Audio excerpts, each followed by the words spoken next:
Hello दोस्तों, कैसे हैं आप। आज मैं एक नया शीर्षक लेकर आई हूँ, चरण स्पर्श।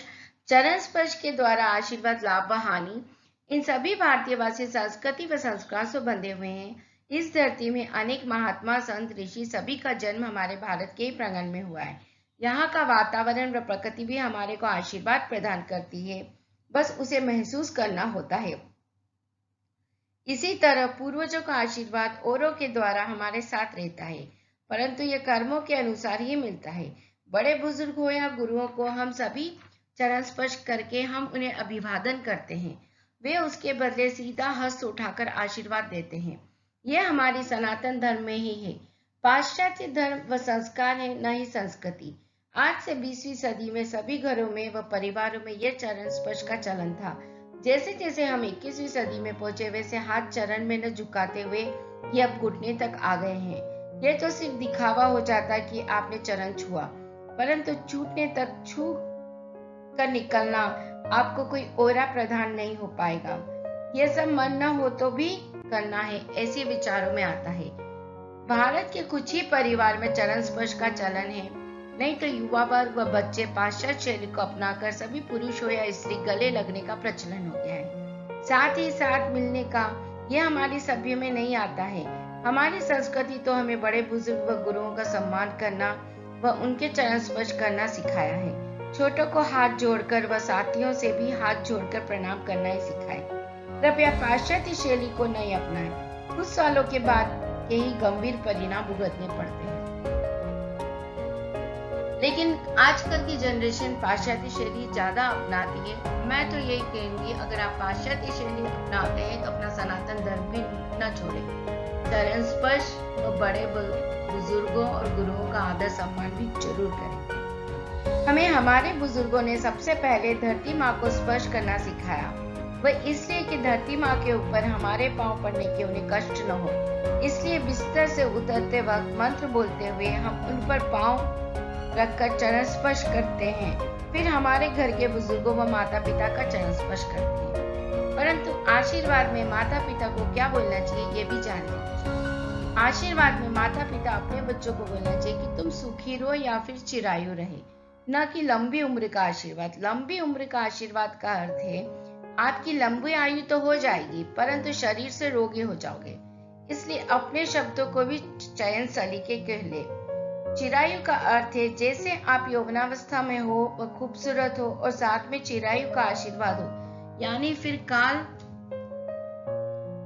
तक ऐसे ही शरीर की काया व लंबी आयु, कोई रोग उत्पन्न न होगा। जब वे 70 वर्ष के होते हैं तो वैसे ही रहेंगे, उसे यौवन में थे।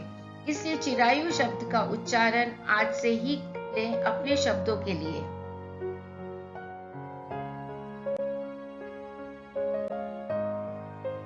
इक्कीसवीं सदी में बच्चों ने अपने माता पिता को छोड़कर एकल परिवार में रहना पसंद करते हैं। उनके बच्चों का सिखाना तो दूर से बच्चे अकेलेपन में ही रह जाते हैं। उन्हें संस्कारों में कोई लेना देना नहीं। बड़े बड़े शहरों के बच्चों ने अपने प्राइवेसी के लिए उन्हें वृद्धाश्रम छोड़ आते हैं। उनको कोई रोके टोके नहीं, परंतु ये कहाँ की संस्कृति है कि हमें हमारे ही बच्चे उनकी सुविधा अनुसार वृद्धाश्रम भेजें। हमारे वो पोता पोतियों के साथ रहना चाहते, पर अधिकतर साथ रखना नहीं चाहते। कहीं कहीं पर ऐसा भी होता है, माता पिता ही लोग अपने बच्चों को सुखी से नहीं रहने देते। इस असमंजस में भी बच्चों को कोई रास्ता न मिलकर वृद्धाश्रम में भेजते, क्योंकि वह आज भी यही सोचते हैं कि हम सही हैं, हमारी बातें हमारे बच्चे सुने।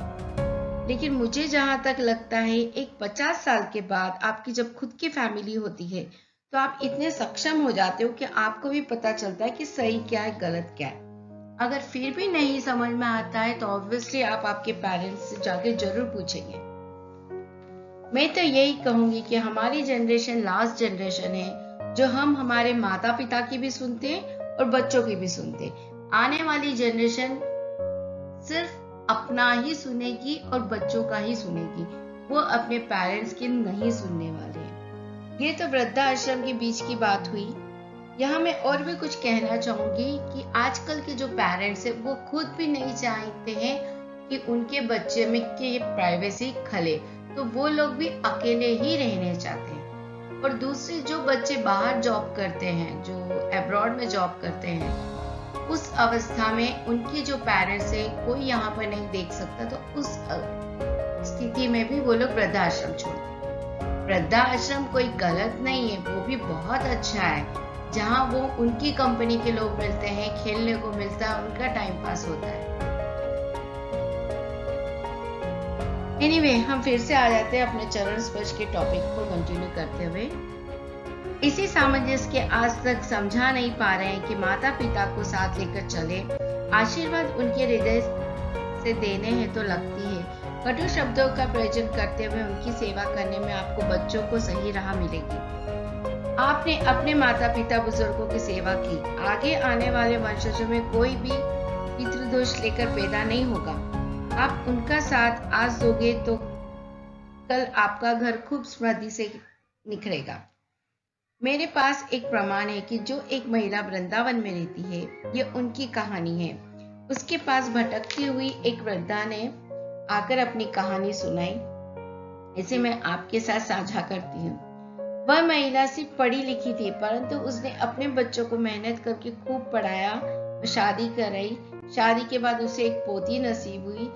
जैसे ही पोती 11 साल की हुई, बेटे बहू व पोती ने उन्हें आगरा व मथुरा घूमने के लिए लेकर आए। वृंदावन के दर्शन के बाद वे तीनों उनसे बोले और वापस अपनी नगर आ गए। वो महिला पागलों की तरह उन्हें ढूंढती रही, अपने बेटे व बहू को, परंतु कोई भी हाथ न लगा। जिस महिला को उसने अपनी कहानी सुनाई, उसी ने उसको रहने की जगह दी। पर क्या वाकई अच्छे घरों के पुत्र पुत्री ऐसा भी करते हैं? हमें सोचने पर मजबूर कर देते हैं। आज वही दोनों महिलाओं ने मिलकर अनेक महिलाओं को सहारा दिया। सभी महिला अच्छे परिवार से बिलोंग करती है। आज वे सिर्फ 100 महिलाओं को लेकर आश्रम चलाती है। क्या यह हमारी भारतीय संस्कार है? क्या उनके बच्चे खुश हैं अपने बुजुर्गों को भेजकर? क्या उनके वंशज में पितृदोष नहीं होगा? जिनके बच्चे माँ बाप की सेवा नहीं करते, वे अगले जन्म में निश्चित रूप से पितृदोष लेकर जन्म लेते हैं।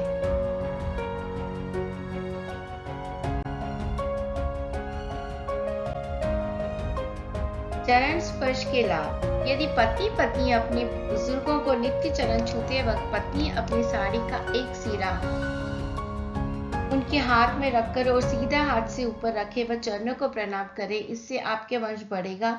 लड़के हो तो दुपट्टे का सिरा, वधु हो तो साड़ी या दुपट्टे का सिरा से चरण स्पर्श करे। पुत्र व पुत्री को लाभ। माता से लाभ। पुत्र अपनी माँ के चरण स्पर्श करता है तो गंगा में डुबकी लगाने का तत्काल फल मिलता है।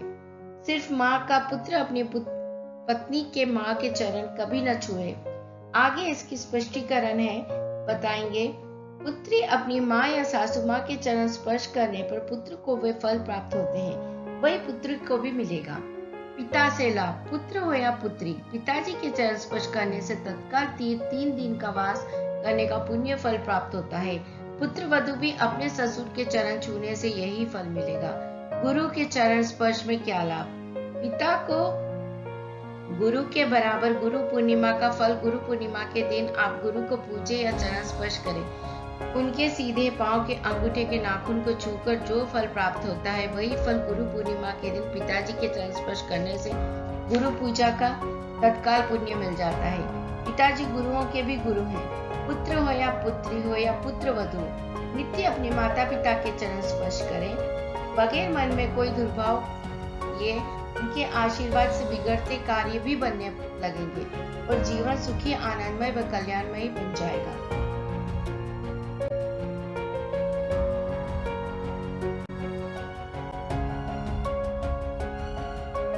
चरण स्पर्श में 2 रिश्तों में हानियां होती हैं। दामाद को सासू माँ का चरण स्पर्श के बारे में बताते हैं, पर उसके पहले कुछ ज्ञान की बातें। पहले सतयुग में दक्ष की पुत्री सती ने शिवजी से विवाह किया। जब सती के साथ शिवजी ने दक्ष के यहाँ दामाद की रिश्ते से उनके घर पहुंचे तो उन्होंने सभी को सिर्फ प्रणाम ही किया, न कि चरण स्पर्श। दूसरा, हिमालय की पुत्री पार्वती से विवाह करने के पश्चात जब वे मैनावती से मिले तो सिर्फ प्रणाम ही किया। यहाँ पर वे दामाद के रिश्ते से हैं और आज तक ये विद्यमान है, क्योंकि पुत्री के पति को यदि दामाद अपने सासू माँ के चरण स्पर्श नहीं करना चाहिए, उनके पुण्य तुरंत ही क्षीण हो जाते हैं। वैसे ही मामा और भांजा, मामा के लिए भांजा बहुत ही प्रिय व पूजनीय होता है। भांजे ने मामा के पैर स्पर्श करता है तो उनका पुण्य उसी क्षण जल जाएगा जैसे माचिस की तीली। भांजा मामा के चरण छूता है तो मामा के पुण्य 100 गायों का दान करने के बाद भी प्राप्त नहीं होता। कुछ ध्यान योग्य बातें हैं। आजकल पुत्र हो या पुत्री अपने माता पिता के चरण स्पर्श करने में तकलीफ होती है। उनसे बातें भी नहीं करते, उनको एक शो पीस की तरह समझा जाता है। अर्थात चरण स्पर्श करने की तो दूर की बात, उनकी राय या विचार को भी नहीं सुना जाता है। कुछ बातें शास्त्रों में वर्णित है, वह भी आपको बताती हूँ। सुकेतु का बड़ा पुत्र उद्यालक है, जो अष्टचक्र का सबका मामा है। उसने इन रिश्ते के बारे में, विवाह के बारे में, तिलक दरवाजा, 7 फेरे, मंगलसूत्र के नियम, अग्निसाक्षी व उनके वचन, समय पर निश्चित मुहूर्त निकालकर विवाह कराना, मिनटों का ध्यान रखना, ये सभी इन्हीं महर्षियों से पता चला है। आज भी इनका प्रचलन है। इन सतों को कोटि कोटि आत्मीय वंदन करते हुए, जिन्होंने इतनी सरलता से रिश्तों को समझाया व 2 परिवारों को सूत्रों में बांधा, उसमें भी क्या करें व क्या न करें, यह बताना हमारे भारतीय ऋषियों व संतों में ही है। एक अत्यंत आवश्यक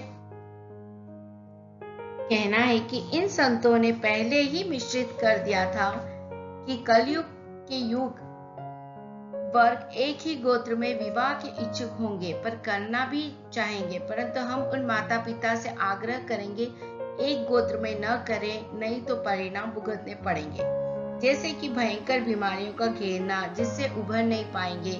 इसी कारण आप एक ही गोत्र में विवाह न करें या फिर कुंवारे ही रह जाएं। इन सभी बातों को लेकर महापुरुषों को उन्नत करते हुए बोलना चाहूंगी कि आप अपने माता पिता की सेवा पूरी निष्ठा के साथ करें, मन को भजन में लगाएं, परिवार वालों को आध्यात्म की ओर ले जाएं, धन की ऐसी जगह खर्च करें जहां से आपकी पुण्यता फल बढ़ सके, और तीर्थ यात्रा में अपने परिवार को ले जाकर उनके विचार, समर्पण, त्याग देने की भावना जागृत करके पुण्य प्राप्त करें। ऐसा हमारा सोच है।